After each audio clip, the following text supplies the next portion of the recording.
বাংলা চলচ্চিত্রের গুণী অভিনেতা ছিলেন দিলদার। তিনি ছিলেন একজন বাংলাদেশী চলচ্চিত্র কৌতুক অভিনেতা।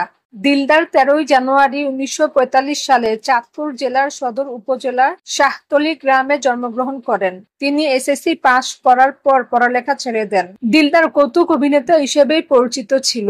দিলদার চলচ্চিত্র জগতে প্রবেশ করেন 1972 সালে। তার মুক্তিপ্রাপ্ত প্রথম চলচ্চিত্র কেন এমন হয়, এই ছবির মাধ্যমেই অভিনয়ে অভিষেক তার। ধীরে ধীরে অপ্রতিদ্বন্দ্বী কৌতুক অভিনেতার আসন দখল করে নেন তিনি। দিলদারের জনপ্রিয়তা এতটাই তুঙ্গে ছিল যে তাকে নায়ক করেই নির্মাণ করা হয়েছিল আব্দুল্লাহ নামের একটি চলচ্চিত্র। এমন অনেক ছবি ছিল শুধু তার জন্য ছবির স্ক্রিপ্ট আলাদাভাবে লেখা হতো।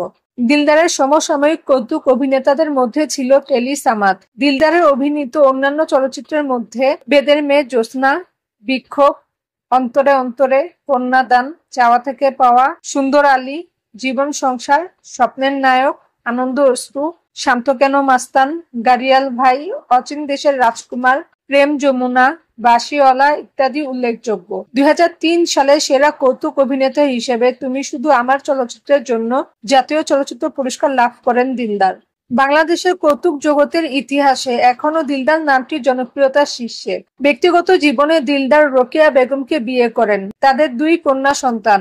বড় মেয়ের নাম মাসুমা আক্তার। পেশায় তিনি দাঁতের ডাক্তার। বিয়ে করেছেন অনেক আগেই। তার ছেলে নর্থ সাউথ বিশ্ববিদ্যালয়ে পড়েছে।